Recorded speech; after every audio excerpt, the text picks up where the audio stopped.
Hey Shakers, and welcome to Worth Your Salt, the podcast that shakes up your marketing game in the health and wellness industry. Worth Your Salt is brought to you by Salt Marketing. Salt Marketing helps health and wellness practitioners build trust and authority to attract a steady stream of inbound wellness seekers. For more information, you can visit us online at saltmarketing.co. I'm Jennifer Oraquah, StoryBrand Certified Guide, Marketing Strategist with Salt Marketing, and your host for today's episode of Worth Your Salt.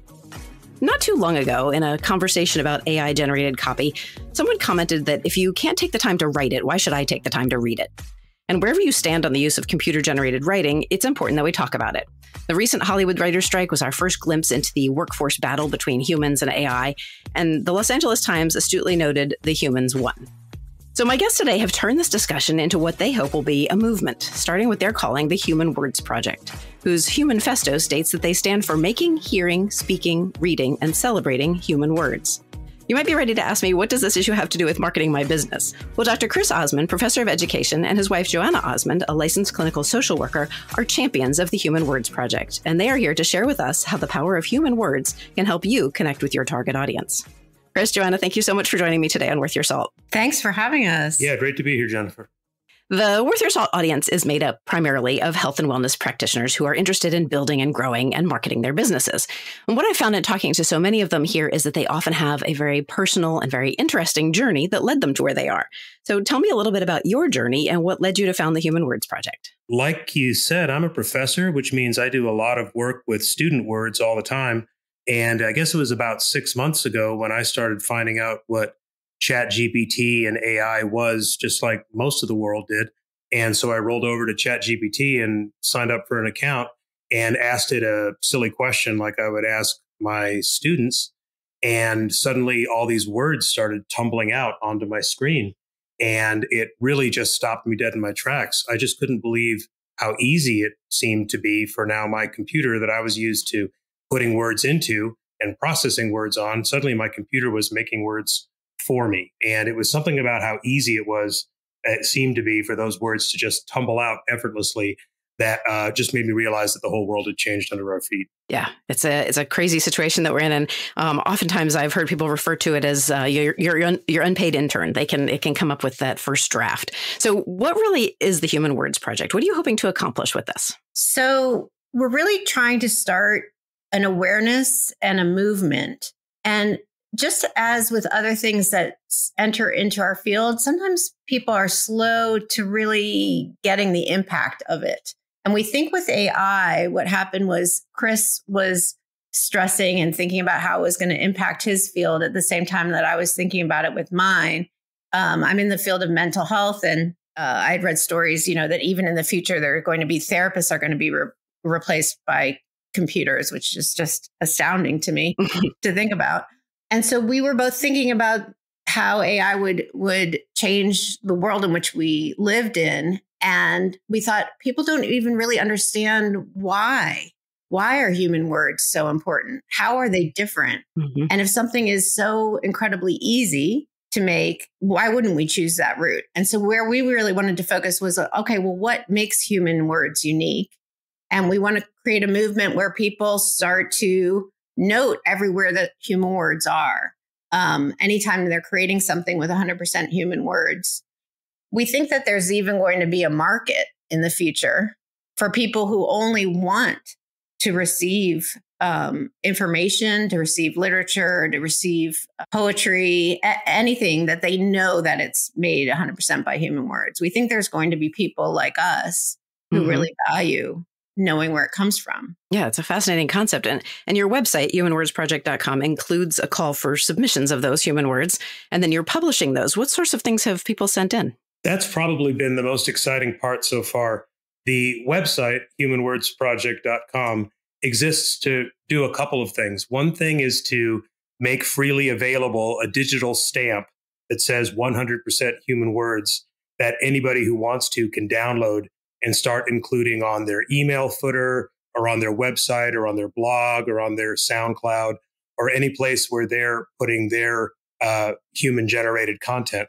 And the point of the stamp is to really affirm to the world, kind of like a Made in USA sticker or a fair trade sticker, that, you should think about where the stuff you're consuming comes from.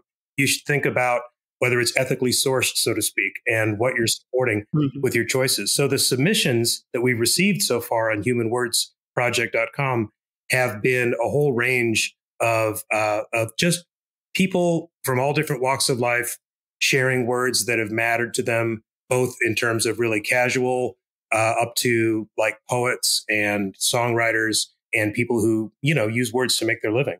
Why we started the page Human Words That Saved My Life is because I thought about this friend of mine who literally, she was very ill and she decided to take a week at the beach and learn to recite poetry to herself, memorize a poem. And she kind of credits it with a reset, a recalibration for herself.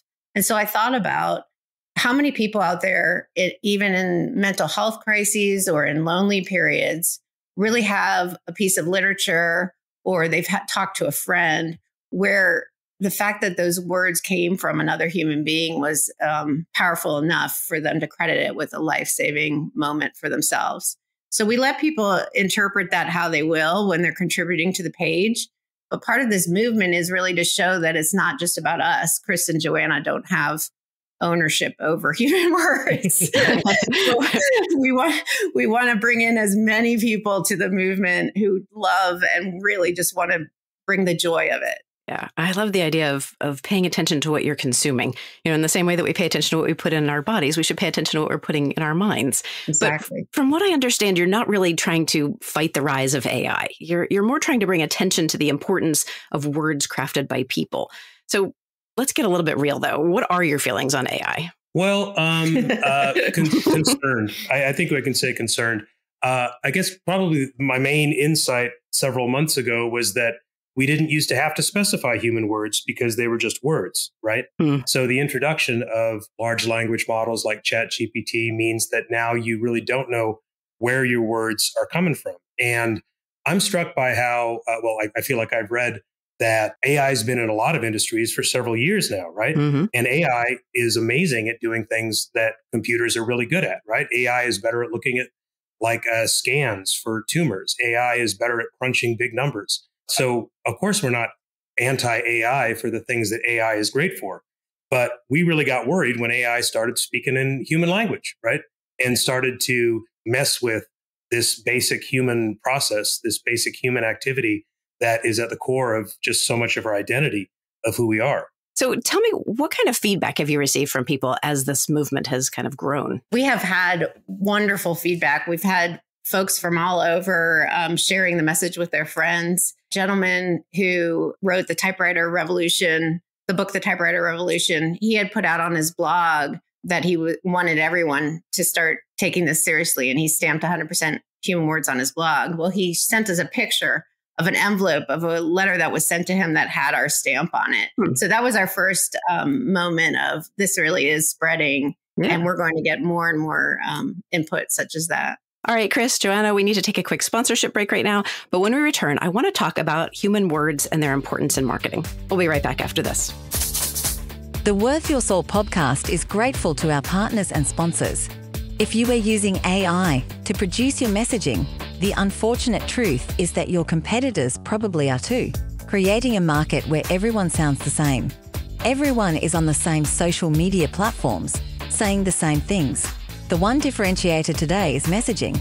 If you can clearly communicate your brand story, you can captivate your audience and make your story their story.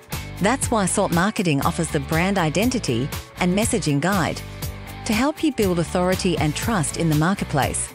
Inside your guide, you'll get a picture of who your clients are and your distinct brand personality. We'll show you how to communicate in your brand voice, and you'll learn what to say to invite clients into your unique brand story. Plus, you will get a marketing playbook to help you infuse your brand messaging in your emails, social media, sales funnels, and content. Get started today. Visit us at saltmarketing.co/services to learn more. That's saltmarketing.co/services, because the best differentiator you have is your unique messaging. I'm back here on the Worth Your Salt podcast with Chris and Joanna Osmond, co-founders of the Human Words Project. So we talked a little bit about the idea that the Human Words Project isn't necessarily anti-AI, but pro-human. And I'm a huge believer in the idea that unique brand messaging is the one clear differentiator available to companies today, which is why I became a StoryBrand certified guide. And just last week, I saw a blogger who sells AI training. He came out with a video claiming that he can implement the StoryBrand framework with a couple of AI prompts, which I am super skeptical of. But what would you say to the idea that when we use AI, we all end up sounding sort of homogenous, no longer connecting with people at that human level of understanding? As I understand it, AI is evolving, crazy fast. And so what AI can do today and what it can do a year from now are probably going to be two very different things. But AI, as I understand it right now, is basically a customer service tool. And I'm really struck by how the voice that I hear whenever I use ChatGPT is really a sort of chirpy, did I meet your need kind of voice, right? And there's something about that is immediately very congenial, but becomes off-putting pretty quickly, kind of like the lobby of a mass-produced hotel. It's like, this is fine, but it's not really a place, there's no personality there. And as a human, what we connect to is both what makes us the same and what makes us different, right? We connect to humanity in all its varieties. And so when things are homogenous, I believe, I'm not a marketer, but I consume a lot of marketing, of course. And when something's homogenous and I feel like it's telling a really kind of abstract story about who I am, like I can smell it right away and I stop listening. For sure. Yeah.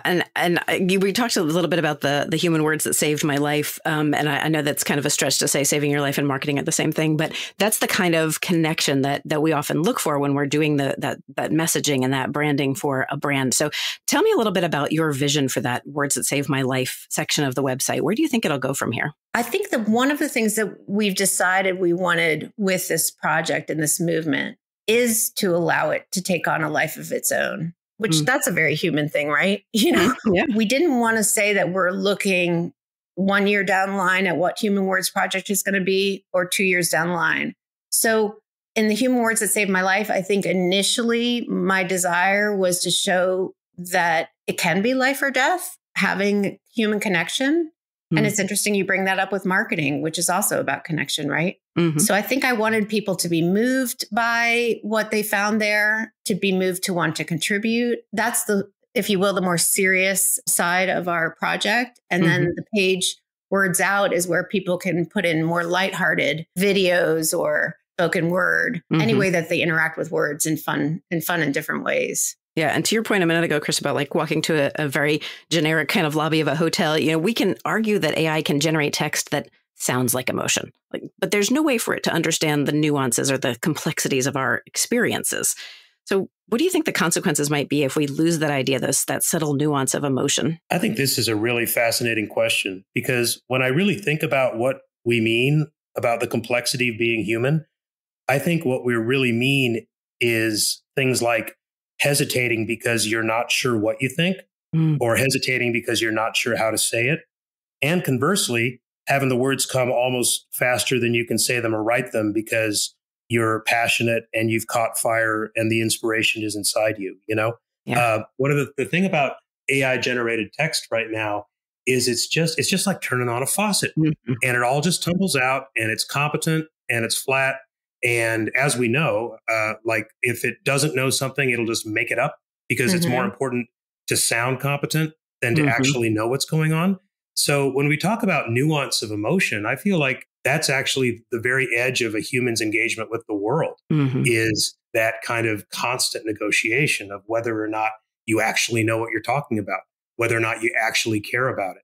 And for me, that's what I respond to. When I'm actually talking to a person, what I'm mostly connecting with is just the energy that we're sharing of being human. I'm a teacher, and COVID just about finished me off because suddenly I couldn't actually be with other people without technology mediating me. And I learned that Zoom flattens, right? Zoom flattens the way we connect with each other. So I don't know. For me, I'm almost grateful for AI because it's suddenly thrown into such stark relief the things that are precious and irreplaceable about human connection. Yeah. And I would also say, as a poet myself, to capture the nuances of being a human being. I mean, human beings are so much more complex than anything that can be driven by statistics. And that makes sense. And our experiences and the things that shape us, I think, play a huge role in that. And AI can't possibly understand that.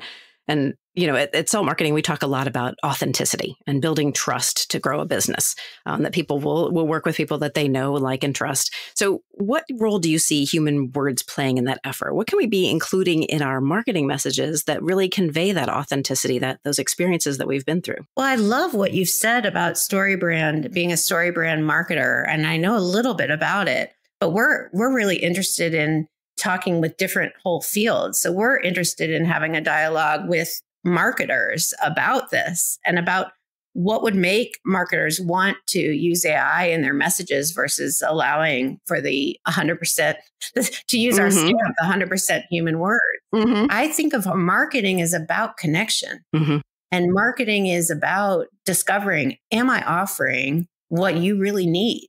And so I think that human words, knowing that those words have been generated by another human being, actually would build my trust in that company. All right, Joanna, powerful stuff. Chris, Joanna, it's time for another quick break. We'll be right back after this. You're listening to the Worth Your Salt podcast, and today I'm talking with Chris and Joanna Osmond, co-founders of the Human Words Project, a new movement dedicated to preserving human words in all their forms. We'd love to hear your thoughts, so be sure to join us over on Instagram, LinkedIn, or Facebook, and let us know how you're using 100% human words to connect with your community. So often in communication and marketing, we talk about connecting with generations other than our own, younger, older, different life experiences. What role do you think that human words are playing in that effort? I take this question a little bit personally because the media I consume, I've watched in the last couple of years, is no longer really marketing to me. I'm 54 years old and I just don't think I'm the demo anymore. And I know what it's like for marketing to kind of talk past me. And I just don't think there's anything more deadly, right, than feeling like you're eavesdropping on a conversation that wasn't meant for you. Actually, what this question reminds me of is the advice I give to students I'm teaching who are preparing to be teachers. And that is, I suggest to them that in their first year of teaching, they go find the oldest member of the school staff and faculty, and they buy that person a cup of coffee and they just ask them for the stories and sit down and listen. Wow. Because what I think is so powerful about that is a lot of times that person isn't being listened to, but that person is carrying so much wisdom and so much insight and so many stories about when did this building get made, what used to be here, why is this building named that?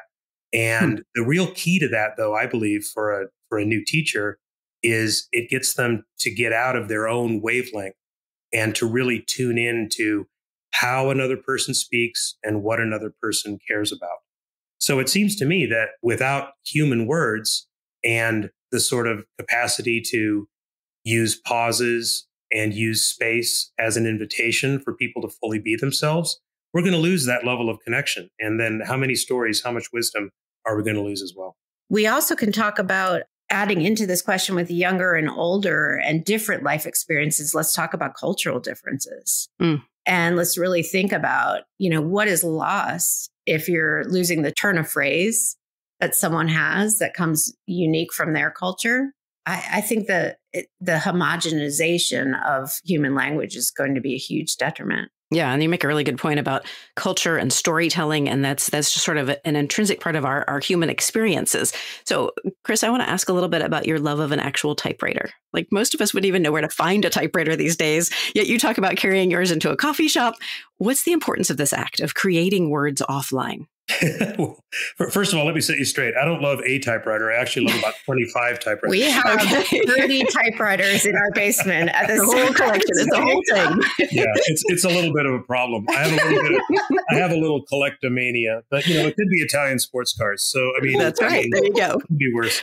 Yep. No, all kidding aside, I got really reconnected to manual typewriters about 2 years ago. Frankly, at a time when I was very blocked in my own writing, because I felt like I was just pouring these words into my laptop and they were disappearing onto a hard drive somewhere.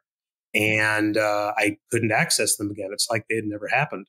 So I actually took down from a shelf an antique typewriter I'd bought a few years ago that I hadn't ever intended to use. I just thought it was a cool thing for someone who liked writing to have on their shelf. But something about the act of sitting down and making words in actual physical time and space with a machine that was actually putting print on paper, and the fact that what went on that paper there was only one copy of in the world, and I had complete control over what happened to it. I could burn it, I could put it in a drawer, or I could take a picture of it and put it on my blog, and the whole world could see it. There was just something got restored to me back to the process of making words when I took it out of my laptop and started putting it back on paper. So that's kind of my short answer. I think we are kind of like AI has made us reappreciate human words. I really feel like we've been living, those of us of my generation and younger, have been living with digitally made words for so long that we're ready now. We're ready to go back to and reappreciate the wonder of what it means to make physical words in real space and time. Yeah. And it's interesting that you say that. That's sort of tactile, the act of creating something. Because I'm very much like that way. I write things out. I don't necessarily use a typewriter, but I handwrite things. And as StoryBrand guides, we're given a giant desk-sized, like a desk blotter-sized map that we can use over and over again. It's in a whole pad, and you map out who is this person, what are their needs, what are their struggles, and you map all this out by hand. And it's interesting that you say that, because that very act of creating that helps you get inside that person's head and think about who they are and what they need. So it's an interesting connection there. So on the humanwordsproject.com, you have a great list of ideas on how people can get involved.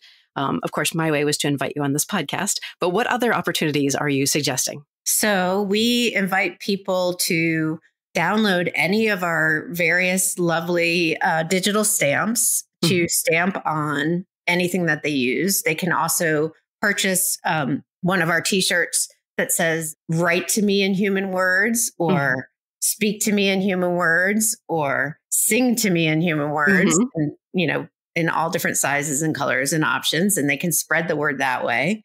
We also have stickers for laptops, so people can say this laptop writes in 100% human words. We really want them to spread the message human to human as much as possible. But if they have the desire to become kind of a member of the Human Words family, they get a discount, of course, on products in our store, but they also get to submit something that we include on the website, which they can submit a picture, they can submit words that they've made, they can submit a short story, they can submit anything that how they engage in human words and are excited about them. We'd love to be invited on people's YouTube channels and on podcasts such as yours. And we'd love to see that people are forming communities all over the US, we hope.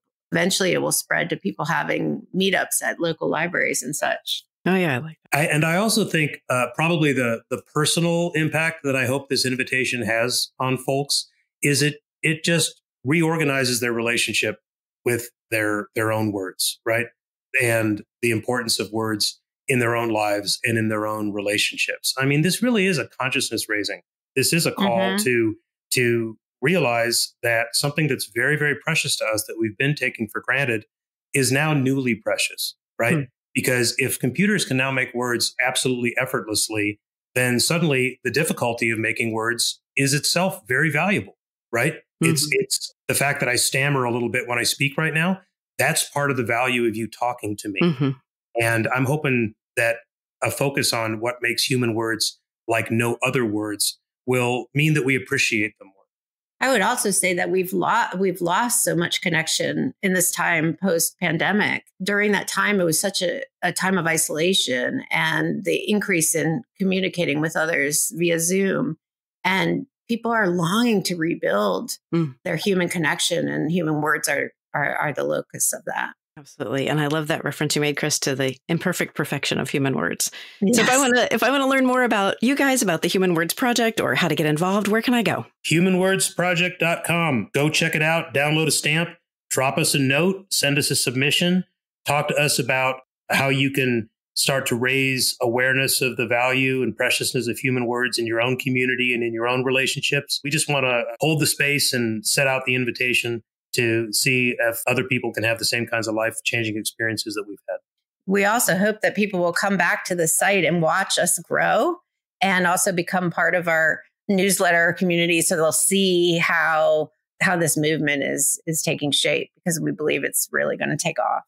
Of course, a link to the Human Words Project and all the other resources that we've mentioned today will be over on our website at saltmarketing.co. But right now, Chris, Joanna, it is time for our lightning round questions. These are a few quick questions I like to ask of every guest. Are you ready? I'm ready. All right. First question is, what's the best book you've read recently? Let's see. The last book I read was pretty great for about the first half of it. It was Dave Grohl's memoir called The Storyteller, which he published a couple years ago. Dave Grohl's the former drummer of Nirvana and lead singer, songwriter, guitarist for Foo Fighters.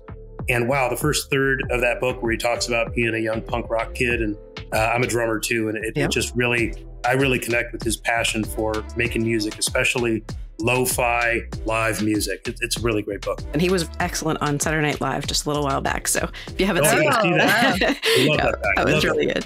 All right, next question. What is one thing about you that surprises people? I'll take that one. I think one thing that can surprise people about me is that I recently performed for the first time in the Vagina Monologues, which was so much fun. Power to the women who out there who produce and who've created the Vagina Monologues, and we keep it going. So that was on my bucket list.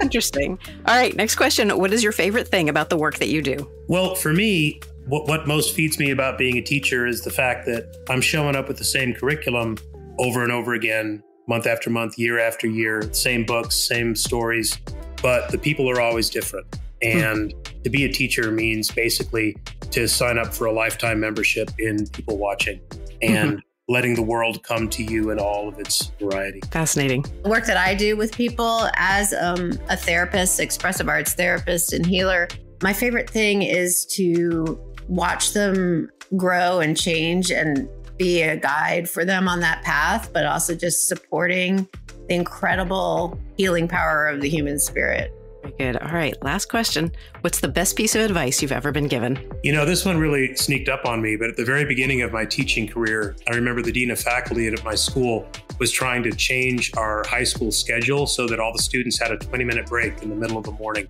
which at the time was pretty revolutionary. Now a lot of schools do this. And he was encountering a lot of opposition because teachers were like, well, if you give them a break, they'll never come back, and all of these sorts of things. And I remember he said, just because you don't give people a break doesn't mean they won't take them. And that just struck me as the wisest thing in the world, because it pointed out that we are who we are, and we can insist that people pour themselves into our containers all we want. At the end of the day, we've got to tune in with who they really are if we want to actually connect with them and actually be part of the positive stuff in their lives. Brilliant. Joanna, did you want to answer that question too? Are you good? Don't be a defensive driver. That was a good piece of advice my dad gave me. That's excellent advice. It's a jungle out there. You'll get in more car accidents if you drive. I like that. That's a good one. All right. Joanna and Chris, thank you so much for joining me on this week's episode of Worth Your Salt. Thanks, Jennifer. Thank you. We loved being here. And I just want everyone to know that this episode was made with 100% human words and is part of the Human Words Project. And I want to thank our listeners and let you know that if you're ready for your Worth Your Salt debut, you can tell us about your expertise by emailing us at grow@saltmarketing.co. Be sure to subscribe at saltmarketing.co/worthyoursalt so you never miss an episode. Finally, leave us a review or give the show a handful of stars wherever you get your content. That's all for this episode of Worth Your Salt. I hope you'll join us for our next one. In the meantime, let's get out there and shake things up.